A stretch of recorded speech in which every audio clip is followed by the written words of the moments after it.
Добар ден, почитувани гледачи, ја следите програмата на ТВМ телевизија и го следите најновото издание на Јокламата, овој пат во целост посветено на квалитетниот начин на живење, здравата храна и се она што прави да имаме живот како што секако заслужуваме. Доктор Јадранка Бибан, мој гостин, инаку специјалист гинеколог, акушер, меѓутоа ќе зборуваме за нешто друго освен за акушерството. Можда и тоа ќе ни дојде и гинекологијата како тема. Добар ден, добро ми дојдовте во Јокламата. Како сте? Благодарам, добро.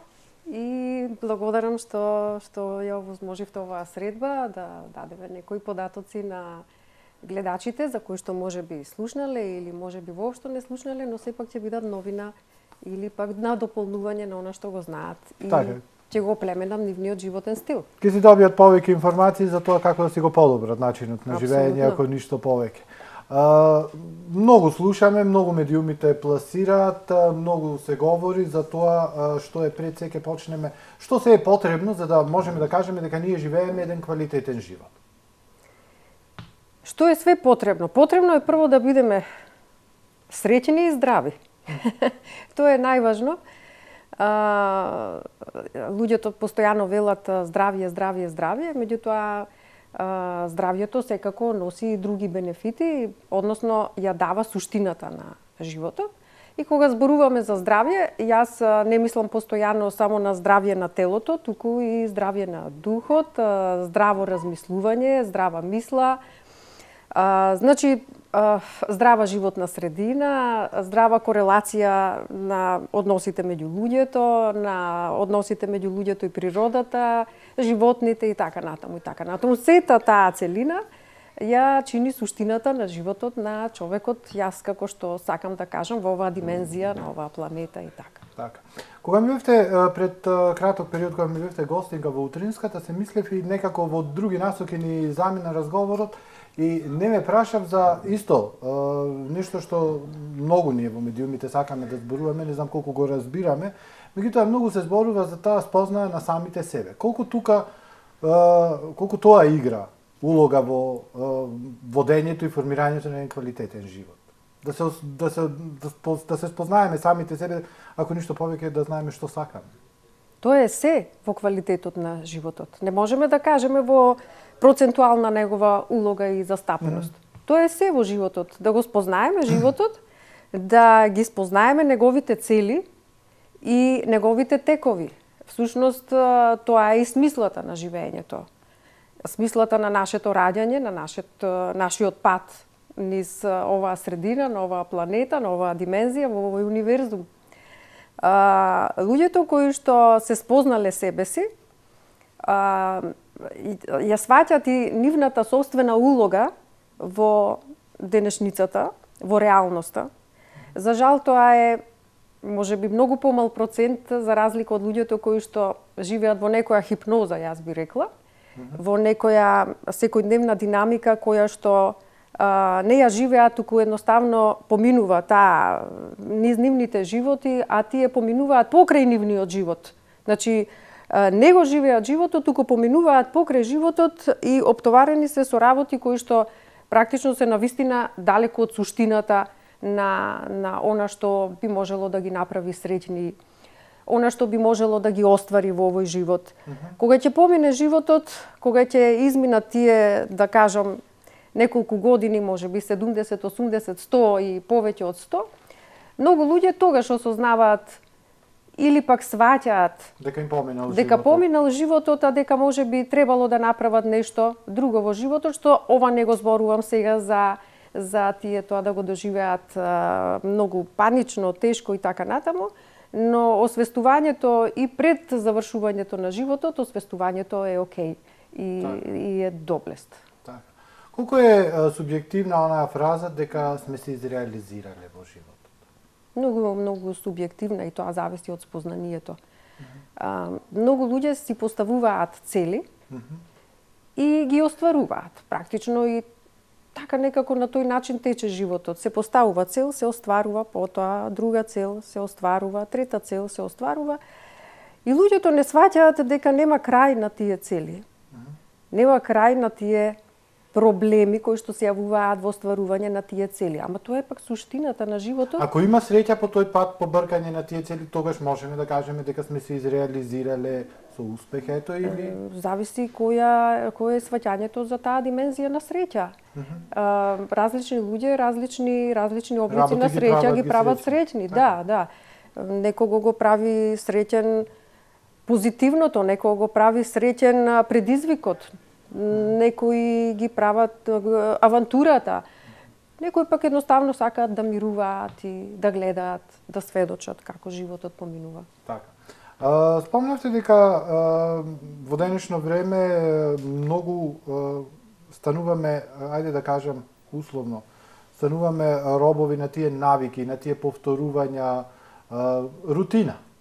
Животот ни се претвора во рутина. Колку тоа влијае на нашето ментално здравје пред се, ето како лекар, колкава се последиците?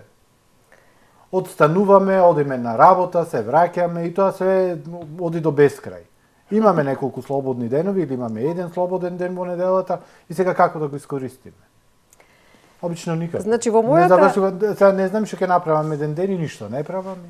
Во мојата лекарска пракса, но и во мојата околина на живење, семејството, пријателите, познаниците и така натаму, можам да кажам дека се повеќе и повеќе младиот свет, значи што ме радува, помалку повозрастните, меѓутоа младите, кога зборуваме на овие теми во центарот на Осумка или пак на собирите кои што ги организираат разни граѓански организации и така натаму, кога зборуваме на овие теми, многу од младите велат дека едноставно не можат да го прифатат, да го разберат и да го прифатат начинот на живот. Одиме на работа 8 часа, се враќаме дома, 8 часа седиме покрај ТВ екраните, јадеме, одмараме и утре повторно така, се додека не дојдат оние денови на годишен одмор или пак некои празнични денови и тие пак одат по некоја шема и така. И чекаме чудо да се случи. Да, постарите не можат да разберат како помладите не можат да сватат дека не можат да одат 8 часа на работа и сега многу од младиот свет одат во на фриленсерство, да кажам. Да работат од дома. Да работат од дома, работат со свое собствено работно време, кое не значи дека е 1 час, можеби ќе биде и 12 часа, ама тоа ќе биде во твоја собствена режија и според потребите на твојот субјект. Значи, мојот субјект сакам да работи, јас сакам да работам според своите потреби, кои што ќе ми чинат и задоволство, и авантура, и исполнување на сето она кое што мене животот ми го прави интересен и среќен. Многу луѓе одат на работа и ја работат работата која не ја сакаат, за остварување на месечни или неделни или дневни примања.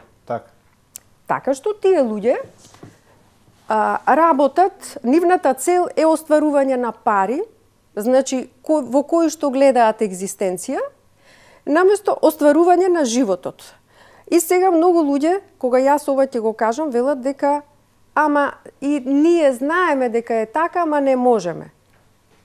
Многу луѓе се плашат од губење на екзистенцијата, доколку ја изгубат платата, доколку ги изгубат парите, примањата, работата и така натаму. Се додека човекот не се освести дека неговата екзистенција лежи во неговиот субјект и неговата способност и средината во која што се наоѓа и сето тоа зависи од неговиот начин на живот, од неговијата перцепција за сето тоа, а не зависи од тоа работно место кое што го добил без разлика во приватен или државен сектор и така натаму, кое што е сосема нешто друго од суштината зашто тој постои на овој свет. Како можеме да бидеме исплашени дека нема што да јадеме, кога во природава има купишта за јадење, па дури и да не се одгледува ништо, природата ти дава извор на енергија. Може човек да умри за јадење, ако е во некоја пустина, каде што нема ни вода ни храна и не може да излезе од пустината, или ако го затвориме во 4 зида со решетки и не му даваме да излезе. Тогаш навистина може да умри и за јадење и за пиење вода, така? Но кога сме ние слободни со отворена свест, во овој свет ние можеме да создадеме наша собствена екзистенција, бидејќи сме створени од онаа сила, од онаа енергија која што паралелно со нас ја создава и нашата екзистенција. Системот, општеството и работните места не се создадени од универзумот. Тие се создадени од човекот, од општеството. Ама нашата екзистенција, нашиот извор на енергија е создаден од универзумот, истиот оној кој што не создали нас. Универзумот не може да создава единки кои што ќе бидат надвор од целокупната таа универзумска енергија. Но тоа е сега една голема филозофија. Јас мислам дека ја затеравме сега на многу високо ниво дискусијата, муабетот и така натаму. И малку така и поширок вовет во емисијата направивме. Да кажеме збор два ја спомнавте осмица проектот. Така. Зошто? Зошто прво се вика осмица? Осумка е една бесконечност. Исто како што исто како што и нашиот живот, бесконечен. Ние само ја менуваме димензијата, формата на енергијата во која што битисуваме, со која што се појавуваме во било која димензија. Проектот Осумка го создадов како резултат на едно мое спознание, практикувајќи ја класичната медицина. Кога завршив медицински факултет, почнав да работам во општа ординација и видов дека луѓето кои што доаѓаат, пациентите кои што доаѓаат, немаат доволно информации за тоа зошто се тие имаат потреба да дојдат на доктор, што треба да очекуваат од посетата на доктор, и така натаму. Сите тие доаѓа со една кеса, ординацијата се наоѓаше во еден од пензионерските домови во Скопје и таму гравитираа пензионери, значи постара популација. И сите тие имаа по една полна кеса со лекови. Значи, за притисок, за масти, за диабет, за циркулација, за срце, за бубрези, седативи, за главоболка, за реума. Еден куп лекови.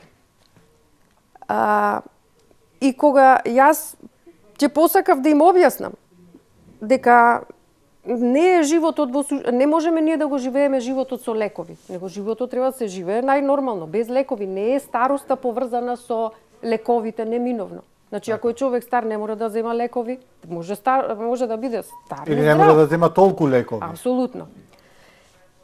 Луѓето не ја перцепираат таа работа. Значи, не ја сваќаа. Така, ме загледуваа или ќе поседат 5-10 минути, сакаат многу да измерат притисок, сакаат да ги наслушаш и така натаму, меѓутоа сето тоа што споделат некој проблем. Да, сакаат и да ги слушаш нормално. Меѓутоа она што го кажувам, нив не допираше до нив толку многу заради тоа што тие сепак веруваат на таа палета на лекови кои што имаа во кесите. Јас видов дека нешто недостасува тука и за скоро време, за 6 месеци, упишав специјализација по гинекологија и акушерство. За 4 години ја завршив и си помислив дека тоа е некоја повисока медицина која што јас ќе можам да ја пружам на моите пациенти. Исто така се вработи во здравствен дом во Скопје, но она што го доживеа во општата амбуланта сега се повтори, само што пациентите не беа пензионери, туку беа структурата на пациентите така, различна. воглавном 80-90% се жени од различна популациона, од различна возрастна група, но начинот на работа е ист. Секоја жена која ќе дојде сака да и се напише лек, сака да и се напише упат, сака да се погледне на ехо и тоа е тоа. Никоја не сака да ме изслуша и да го прифати она кое што суштински ќе ѝ помогне да биде излекувана. Значи, луѓето имаат верба во лековите. Како тоа да се постигне? Како да се навлези во нивната подсвест преку нивната свест? Значи, морате да ја добиете свеста за да ве слушаат, за да осознаат што им кажувате, за да знаат дека она што јас го кажувам, без да напишам ништо, никаков лек, може, ако го применат, да им помогне да оздрават или да го зачуваат своето здравје. Така. Тоа конзумира многу време кај докторите и многу доктори тоа не го прават заради тоа што е многу напорно, искрено да ви кажам. Значи, нема тука рутина, секоја индивидуа е различна. Пристапот треба да е индивидуален, рецептот треба да биде индивидуален. Така, значи немаме протокол, немаме шема, протоколот го создаваме адхок кога разговараме со пациентот. Практично неговиот проблем го прави протоколот за работа мојот према него.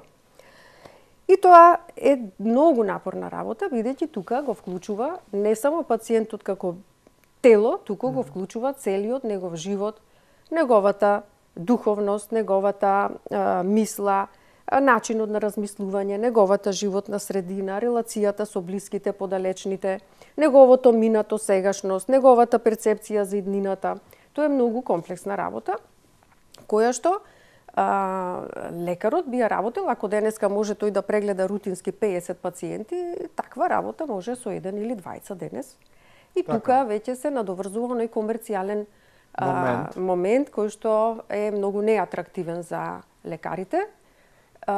Значи, и како лекар вие станувате од друга страна неатрактивен лекар за фармацевскиот дел. Апсолутно. Да, еве сега ме подсетивте, ќе ви кажам, кога работев. Што не продавате лекови, класична медицина, да, секој ден ме посетува фармацевти со понуда на лекови, кога престанав да го правам тоа, престана и тие да ме посетуваат. Знаеа дека не примате. Да, и така натаму, значи престанав да бидам атрактивна како нивни соработник.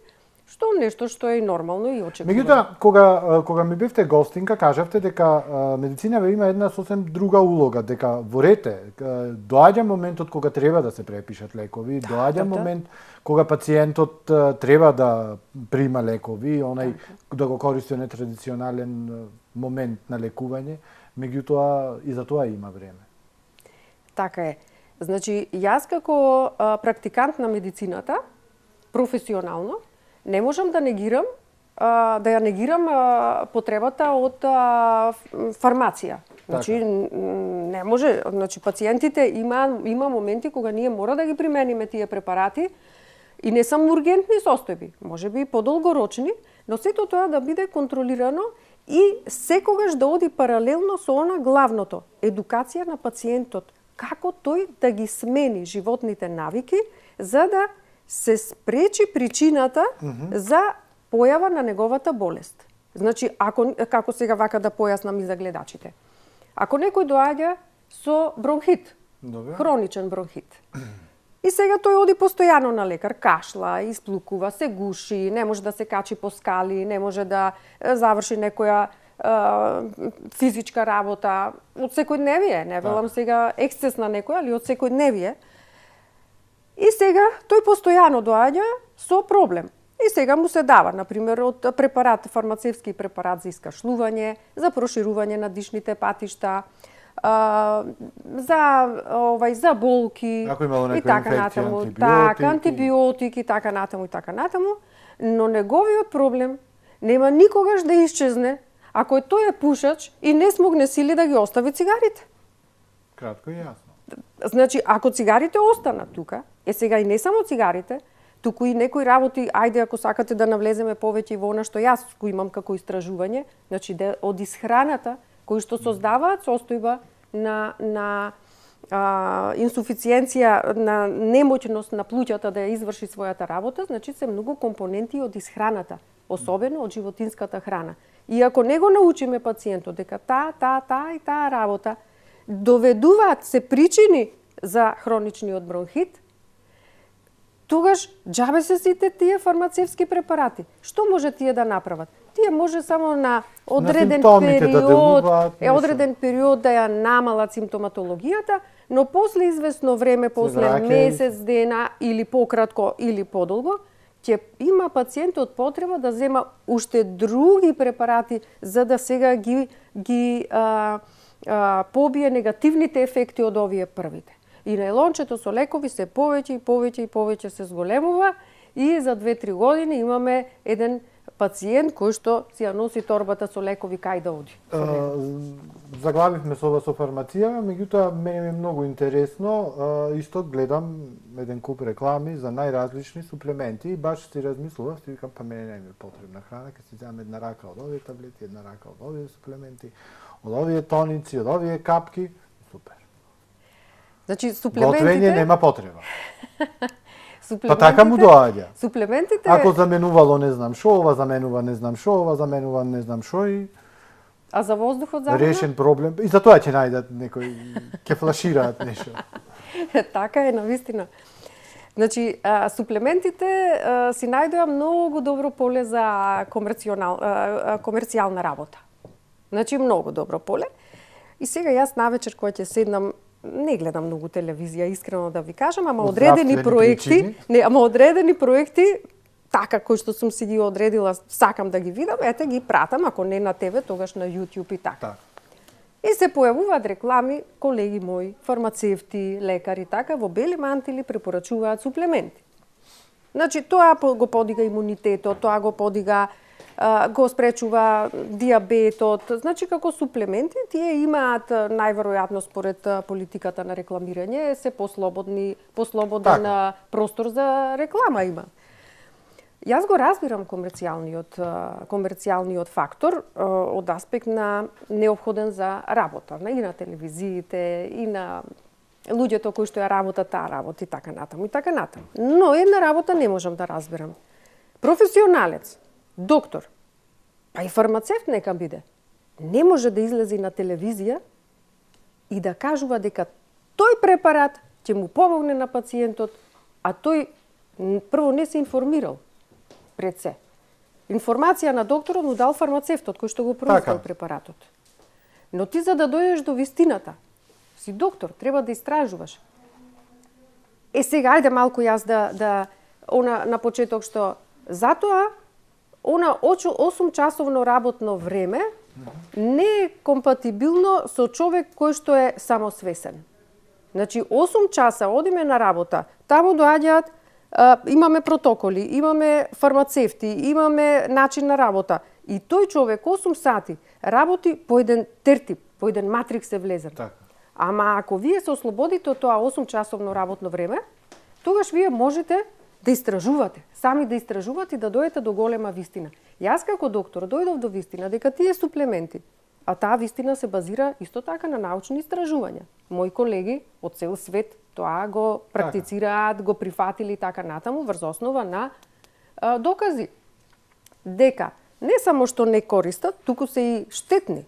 После извесен период на студиско истражување на суплементи се покажало дека тие водат исто така до негативни ефекти кај пациентот. Долгорочно земање. Ме чуди, знаеме сите, ево, например, ќе земам прост пример. Оние кои што одат во теретани. Така. И суплементите кои таму ги примаат или им се нудат, сите знаеме дека тие може да бидат страшни, тие може да бидат да го повредат. Так. Па која е разликата меѓу тие суплементи и овие другиве суплементи? Исто е тоа. Значи, сосема е исто и тоа се фармацевски препарати. Например, протеинските напитоци. Многу млади луѓе земаат, посебно машката популација, значи земаат протеински напитоци за да ги набилдаат мускулите, нели? И кога, бидејќи јас сум поборник за веганска храна, го критикуваат веганството дека нема доволно протеини. Во веганската храна имате многу повеќе протеини него што се потребни за мускулите. Мускулите не ги прават протеините. Мускул се прави не со добро јадење, туку со добро вежбање се прави мускул, една работа. И втора работа, протеинот кој ќе се испие, тој не оди од дигестивниот тракт одма и ќе го набилда мускулот. Тука е потребно некој друг медијатор да го направи тоа. Тоа е тестостеронот, хормон кај машките. Значи тестостеронот го вградува, предходно се синтетизира, а потоа го вградува протеинот во мускулната конструкција, во мускулната маса. Затоа, посебно младите, кои што сакаат да земаат протеини за да се набилдаат, треба да знаат дека тоа е толку негативно, толку го руинира целиот организам и навлегува не само во метаболизмот, туку и во таа хормонска спрега која што е поврзана од глава до пети низ целиот систем, го пореметува хормонскиот систем, погрешно го користи и кога и да е ќе има последици. Кога и да е ќе има последици ако навреме не се освестат и не престанат со таквите препарати. Сега кога би ме слушнале повеќе инструктори, Така. дека ова го препорачувам, сигурна сум дека би се спротиставиле, но јас сум отворена за дебатирање и докажување, аргументирање на таа тема во секое време. Што е квалитетна храна и може ли храната да не направи среќни? Да. Јас започнав со исхраната во ова истражување на животниот стил на луѓето и неговата улога во нивното здравје. И можам да ви кажам дека храната е број 1 во превенција и спречување на современите хронични болести, како што се карциноми, дијабет, автоимуни болести, дебелина, дегенеративни болести, метаболни пореметувања, хормонски пореметувања, обстипации, заболувања на нервниот систем, значи сите современи хронични болести може успешно да се превенираат и да се излекуваат кога луѓето ќе го сменат начинот на исхрана. Меѓутоа, тој пристап нели е индивидуален, како што кажавте на почетокот, општо и за останатите навики. Субјективно да се прави секој според начинот на живот кој го има. Така е. Значи, да се смени начинот на исхрана, најпрво мислев дека ќе биде многу широко прифатено, со расширени раце од секој на кој што ќе го посочам. Тука се излажив, но и тоа е едно мое големо искуство. Сега веќе многу истражував во тоа поле и знам дека е тоа едно од потешките работи кои што луѓето го прифаќаат. Значи, промената, луѓето многу полесно ќе прифатат било каква тешка операција, скапа операција, ќе земат кредит, ќе продадат стан, ќе продадат кола, ќе се откажат од било што, да платат скапа операција, а нема да прифатат многу ефтин, едноставен начин да се заштитат и да ја излекуваат болеста, да го сменат начинот на исхрана. Дури и ова што јас го препорачувам, многу луѓе викаат здравата храна е скапа храна. Јас не препорачувам храна од типот на некои препарати кои што се носат од далеко од другата половина на светот и не. Значи програмата на Осумка е прилагодена на ова поднебје, на нашите производи, сето она кој што се продава на нашите зелени пазари, маркетите и така натаму. Ајде да направиме една пауза, да одиме со еден блок реклами, да се одмориме малку и после продолжуваме со разговорот за здравата храна. Баш ме интересира што е она најздраво што вирее на ова поднебје. Одиме, почитувани гледачи, со еден блок реклами.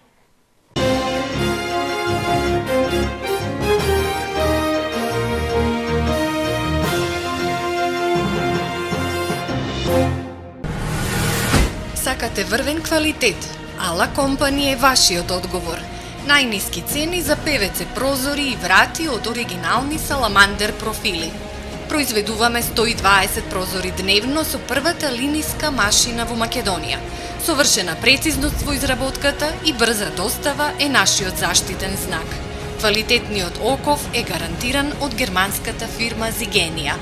Произведуваме метални каси за собни врати, комплетни решенија за гаражни врати, противпожарни врати и хитот во модерната архитектура, стаклени фасади. Сите водечки германски брендови во ПВЦ индустријата на едно место. Ала Компани. Индустријска зона Мороишта, Струга. Со економичниот Ultra 95 Plus економи и експлозивниот Ultra Storage Pro. Секогаш први на целта. Разликата е во квалитетот. Само на бензинските на Мак Петрол. Одамна се познаваме. Хотел Тино. Долгогодишен бренд на квалитет покрај Охридското езеро.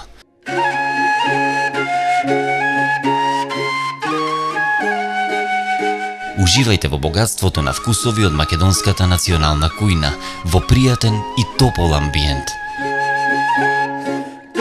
Хотелот располага со 52 соби, како и спа центар за комплетно релаксирање, со джакузи, сауна и парна бања.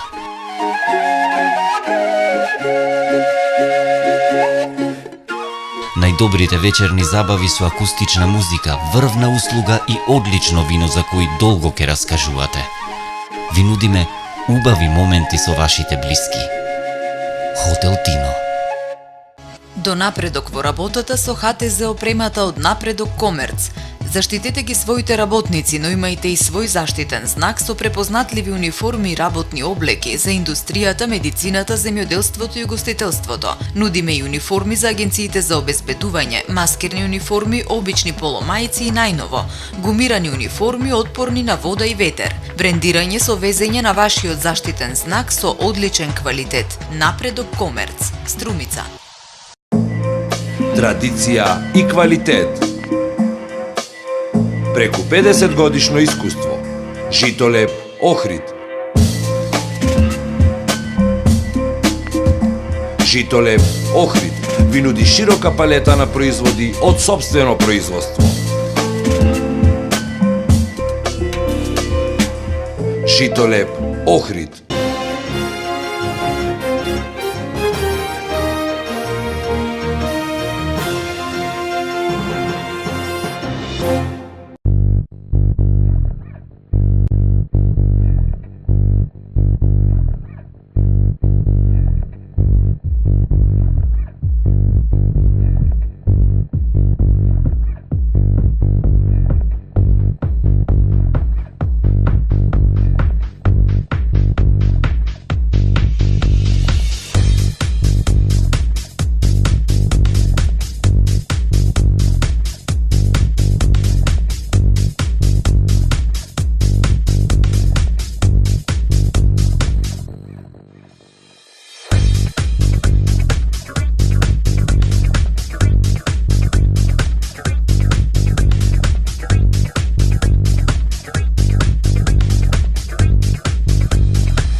Ете, почитувани гледачи, после краткиот блок реклами, ние продолжуваме понатака со рекламата, разговорот со доктор Јадранка Биван, зборуваме за се она што е здраво, здравите, квалитетни животни навики, здравата храна.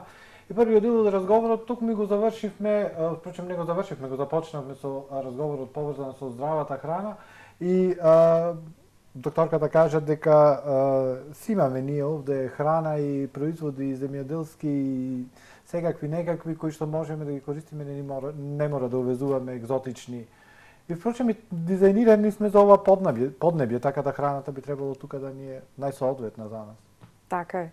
Храната, кога се користи храната која што вирее на ова подрачје, тогаш сме најблиску до извориштето и до обликот на енергијата низ која ние се појавуваме, битисуваме и така. Така, ништо не е случајно во природата, да се разбереме. Апсолутно, апсолутно.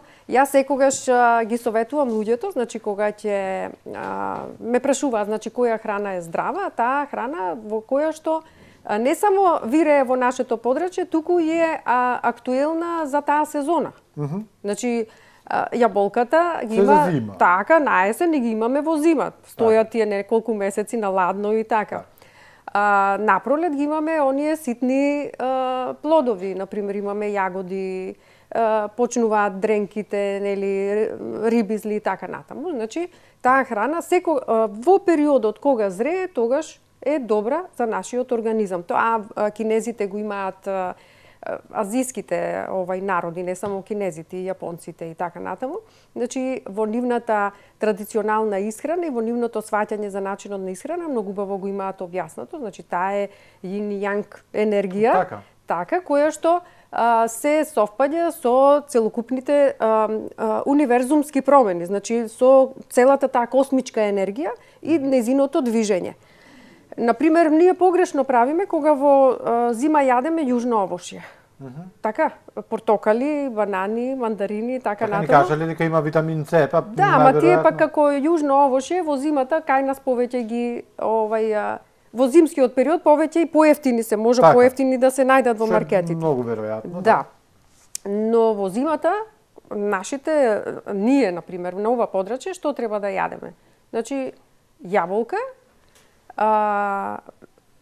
производи кои што круши, нели, или пак тиква, значи од тој сите оние бобинки можеме да ги јадеме како шипки, се она што е суво, што сме го чувале. Суво овошје, да. Сега, значи начинот на сушење на конзервирање, да кажам, или спремање на зеленчукот и овошјето за зимскиот период не смее да го изгуби традиционалното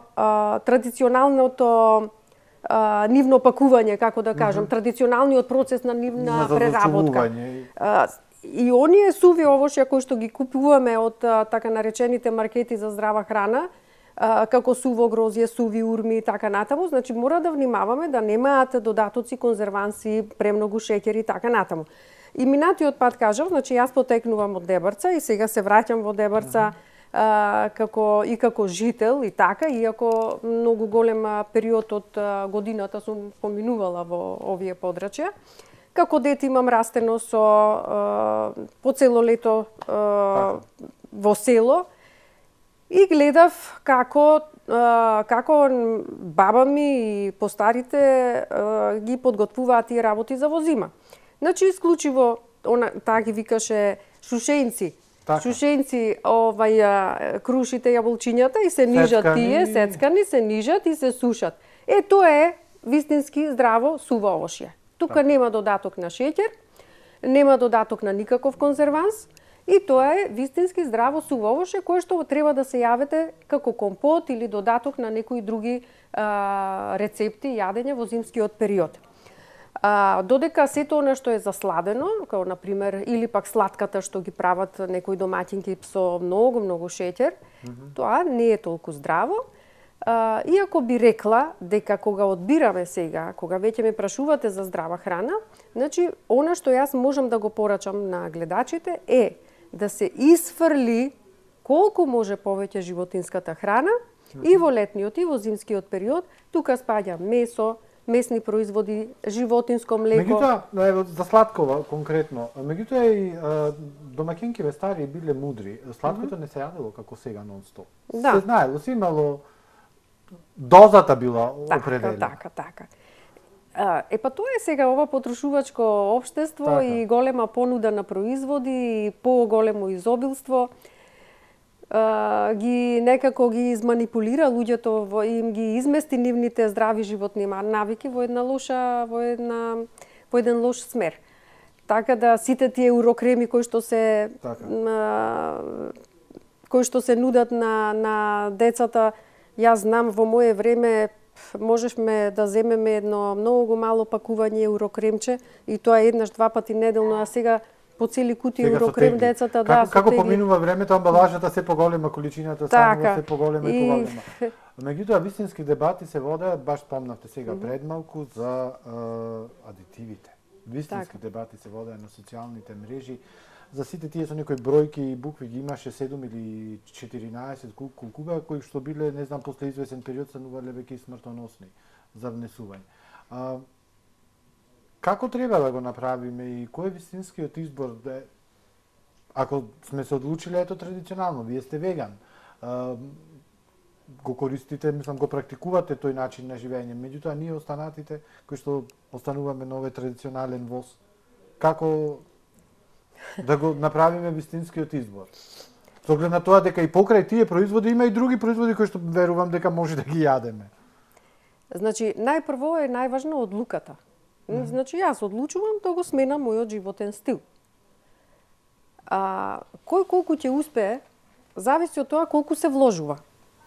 Ако јас сега ви кажам дека најпрво јас престанав да јадам пилешко месо, бидејќи хормоните, едноставно, почнав многу да ги чувствувам хормоните со кои што е товено пилешкото, ми смета. Но останав на свинско, останав на телешко, потоа видов дека и тоа мене ми смета и таа моја трансформација траеше многу, како да кажам, траеше долго време. И како доктор исто така, некои сознанија од медицината мене ми сметаа да ги прифатам овие новите животни навики. И јас многу истражував. И како доктор истражував, и како личност истражував врз себе си. Све практицирав врз себе си. Но барав докази дека тоа навистина така. Во науката барав докази. Консултирав многу студиски податоци, дали е тоа така или не. Се поврзав со мои колеги од целиот свет кои што ја практицираат веќе 30-40 години како професионалци оваа медицина. И во тој период јас создадов нови навики, купив апаратче за месење леп. Значи, за да ми се олесни, видов дека лебот не можам да купам здрав леп, да кажам, како здрава без храна. адитиви. Не може да се купи. Дури оној кој што е се рекламира како здрав леп и така натаму, не сакам сега да спомнувам марки, го купувам и стои месец дена, не му власува. А мојот леп што јас дома го подготвувам, веќе третиот ден Па не е не е слично за со употреба. јогуртот кој не се закиселува со месеци? Така.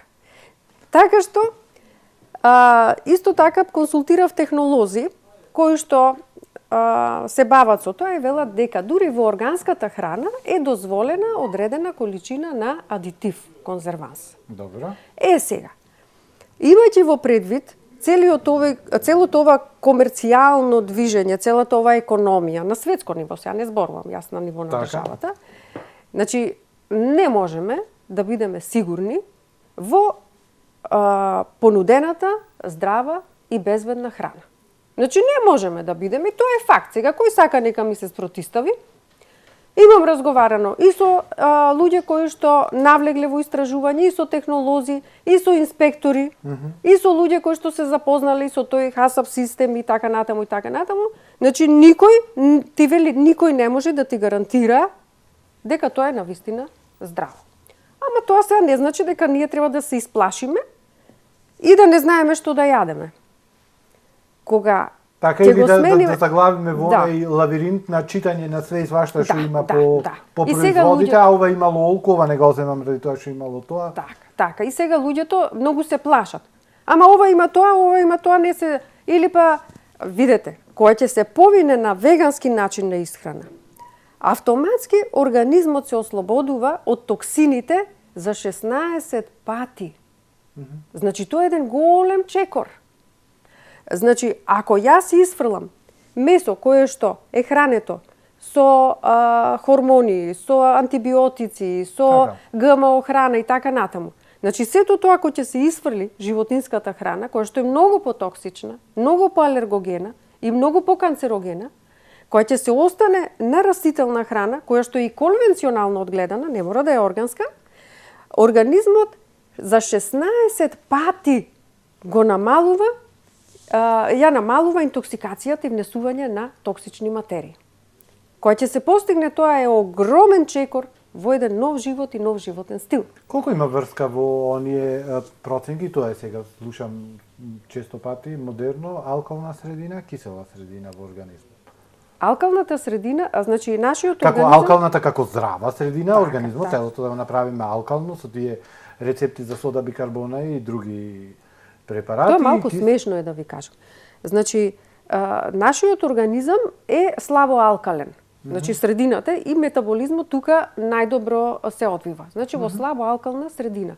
Ние кој ќе го закиселиме организмот, во главном со храна, а се закиселува и на друг начин, значи со тие нездрава храна, меѓутоа и стресот го закиселува организмот, заморот го закиселува, прекумерното вежбање, физичка активност, така натаму, сето тоа придонесува за закиселување, тогаш се ангажираат тие буфери на организмот за алкализирање, за неутрализирање. Но тие си имаат одреден капацитет. Значи, ако тоа долго трае, ако постојано трае, она исто со бронхитот што правевме муабет претходно. Ако не може изворот да му го детектира. Тие, значи, крахираат тој систем, значи се исцрпува, енергетски се исцрпува и понатаму не може да го компензира сето тоа и се појавува некое пореметување, односно некоја болест. Која ќе се помине, која ќе се исфрли во најголем процент животинската храна, самата растителна храна си создава релативно алкална средина во организмот. Сега, тука се и другите животни навики. Значи, одмор, умерено вежбање, техники на контрола на стрес и така натаму. Значи, сето тоа е надградба која што води до совршена функција на целиот систем. Но имунитетниот систем, пак исто така, треба да се држи во кондиција. Тоа значи дека ние не живееме под затворени, под стаклени звона, туку ние постојано имунитетниот систем го држиме во една мобилизација, овој загаден воздух, да кажеме, кој што е лошо, што е екстремно загаден, меѓутоа не можеме ние постојано да бидеме во идеални услови на живот, за да не мора да работи имунитетниот систем и така натаму. Тој мора да се држи во постојана кондиција. И нашиот начин на живот, размислувањата, мислите, секојдневните навики и така натаму. Не е ли тоа една од основните грешки кои што и родителите ги прават, особено со оние првите деца кои ги имаат, кои не ги оставаат да се извалкаат или не знам од земја да земат? Не е ли тоа на сметка на имуниот систем на дечињата? Да. Јас се сеќавам дека ние растевме, ќе ни падне што направило 3 секунди, ќе дувниш кришката лепи, ќе ја изедеш и чао пријатно. Па не е само тоа, ние сме пиеле вода од вир. И вода и Од вир, ако отидеш дома нема те пуштат надвор. Да. И Можеш да се можеш снајдеш. да се снајдеш, ти се Така. пие вода, меѓутоа и пак нашето време беше поинакво време, нели? Малку по Мислите дека загадувањето беше помало? Па дека добро бевме сега, побезбедни? еве и вие, сигурно вашето дете не би го пуштиле да јаде со земја и така натаму, но сепак треба малку родителите да се поопуштат, Па да не се- екстремно да се опуштат, тоа е Така. точно, бидејќи во првите 3 години најмногу од животот на децата се создава и се дозрева нервниот имунитетниот систем. Така. Значи се создава Па нели тогаш треба да го билдаат? Така, меѓутоа не мора да значи дека треба да се помени капацитетот Така. на тој имунитетен систем, значи се умерено. Така. Се умерено и не многу со страв. Да не се живее во стерилна средина, тоа не ми во беше стерилна муабетот. средина. Јас познавам мои пријатели и блиски роднини кои што долго време на детето не му дава вода, обично си ја превриваат водата. Тоа е многу погрешно. Многу погрешно е тоа. Или пак да, не му даваат со прљави рачиња нешто или постојано му ги мијат Наземја, па рачињата. нон-стоп. И тоа и кај детето, значи во подсвеста во првите 7 години кај детето создава страф од болест, Антагонизам и да му е страв, да. некој ќе му е страв да фати или Така е, да. И тоа многу погрешно го сетираат. да се допре животно, да се допре маче, Да, да се да, допре да. куче, имаат страв, мислам, јас разбирам дека постојат бактерии кои што се штетни, меѓутоа постојат и бактерии кои што и треба да ги внесиме. Апсолутно, апсолутно. Така. Да оставиме малку здравата храна настрана, да кажеме за оној, да кажете вие, впрочем за оној психолошки момент. Цело време ја спомнуваме среќата и сите овие работи кои што прават, би рекле, да бидеме срекни. Меѓутоа, спомнавте пред малку еден момент кој што сите, значи многу често го зборуваме, без разлика дали кој од нас повеќе и помалку. Јас, например, уште не можам да го детектирам поимот стрес. Стресот, поимот стрес. А зашто би го детектирале? Стресот е Да го детектирам и да го дефинирам што ме прави стрес. Не се може, се ми представува на моменти стрес, на моменти не. Стресот е дел од животот. Значи ние не можеме да не бидеме стресни. На Тибет, нели, монасите или по тие манастири така натаму, тие практицираат еден, како да кажам, практицираат една медитација или пак ајде по индиферентност. Значи индиферентност на сето она кое што се случува околу нив. Но ние кои што сме вклучени во ваквиот свет, значи ние за да бидеме така треба да отидеме да се изолираме од средината, да отидеме во планина и Или така да живееме. прифатиме. Така. Значи стресот е дел од нашиот животен стил. Стресот е дел од секојдневието. Колку и да сакате да бидете мирен, ќе помине еве врнежливо време, ќе помине кола ќе ве испрска и нели Се изнервира. ете така. А поготово ако ви е нова облека. Меѓутоа, колку може реално да биде генератор на здравствени проблеми? Ако е И на неконтролиран, психолошки, и ако на е стресот, соматски, така, ако е стресот неконтролиран, хипердозиран, неспознаен, тогаш неминовно води кон пореметување на телесно ниво. И тоа е докажано Значи, и во реално класичната може медицина. да предвиди. Апсолутно. Е докажано и во класичната медицина. Нели се изнервиравме, заболе желудникот. Најпрост Така, пример. Така? Се изнервиравме, главата. заболе главата. Или имам мигрена, многу тежок период, психички напнат, ми се активира мигрената. Значи, тоа се познати состојби. Но сите други состојби се поврзани исто така со хроничен стрес. Хроничен стрес е Исто така, постојано внесување на храна која што е алергогена, да кажем, без да знаеме, или пак е нездрава. И тоа е хроничен стрес на организмот. Значи, телесен и психички стрес. Стресот треба да биде спознаен најпрво и заради тоа во нашата програма на Осумка ние понудуваме различни чикунг вежби, вежби на медитација, значи техники на медитација, самоспознавање и така натаму. Значи, но, еве овде морам да напомнам дека има многу луѓе кои што ги практицираат овие техники, но сепак немаат многу ефект. Например, јас познам луѓе кои што практицираат јога 20 години, но повторно имаат здравствени проблеми, тоа хронични здравствени, се нервозни, така. Прво се менува храната. Значи, ако сакаме да постигнеме трансформација на духовно ниво, ние мораме да го трансформираме прво телото. Телото е корен. Ние прво мораме да го направиме коренот чист и здрав, а потоа да процветаме на духовно поле. Ако коренот на дрвото е скапан, може ли да цвета дрвото и да дава плодови? Не може. Цветот, мирисот, плодовите, тоа е нашата духовност. Тоа е нашата среќа, нашето поимање на животот и уживање во животот. Но за да го направиме тоа, нашиот корен е телото во оваа димензија. Без тело ние не можеме да функционираме во оваа димензија, така? Значи, коренот во оваа димензија е нашето тело. Ние мораме да го избалансираме нашиот метаболизам, да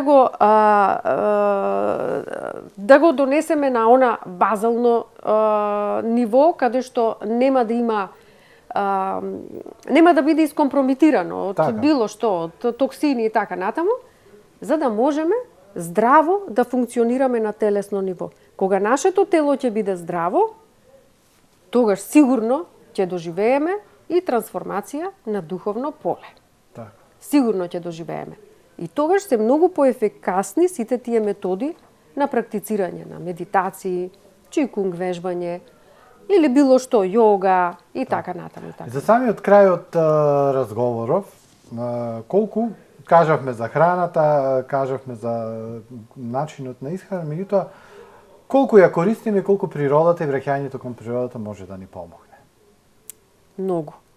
Многу. И да не биде природата и враќањето во тие рурални селски средини, и да не биде нашиот избор на живот, да одиме во целост да се преселиме таму и да почнеме со тој начин на живење, меѓутоа колку таму на враќањето може да ни помогне во подобрување на квалитетот на живењето. Враќањето во природата, убаво вие кажавте сега, не значи враќање во руралната средина. Враќањето во природата, да, мислите на нешто друго. Меѓутоа претходно да појаснам, враќање во природата значи враќање во суштината на самиот себе. Ние можеме било каде да бидеме, ама можеме да се вратиме во природата, враќајќи се во самиот себе и освестувајќи се. Но кога ќе се освестиме, ние ќе знаеме дека природата е дел од нас и ние мораме да ја зачуваме, за да се зачуваме самите себе си и да го постигнеме она заради што ја добивме оваа мисија да живееме овде. Мораме да ја зачуваме водата, мораме да го зачуваме воздухот, мораме да ја зачуваме земјата, бидејќи тие работи се извор на нашата енергија која што ја користиме за да екзистираме и битисуваме овде. Водата, воздухот и земјата не смееме да дозволиме да се загадат од без разлика заради што и со какво оправдување досега храната која доаѓа едноставно ја оштетуваме и потоа е готово. Така, на оваа планета има место за сите. Оваа планета може да роди храна за сите и тоа во изобилство и тоа здрава храна. Не е точно дека ќе снемаме вода, ќе снемаме воздух, ќе снемаме почва и така натаму. Оваа земја раѓа луѓе кои што може да ги издржи самата и да им обезбеди се што им е потребно. Само луѓето треба да осознаат, да го видат тоа и да ја прифатат играта која што ја игра природата. Така. Мене ми останува да ви се заблагодарам за учеството во Јокламата. Ќе се видиме во некоја наредна прилика. Имаме уште многу, безброј теми за кои што би можеле да разговараме. Успех на приватен, успех на професионален план и, како што им ветив на гледачиве, Ке се видиме во некоја наредна прилика. Ви благодарам и на вас. Почитувани гледачи, вам ви благодарам за вниманието и ви благодарам секако за времето поминато со нас. Нова средба наредниот вторник. До тогаш уживајте во ТВМ телевизија.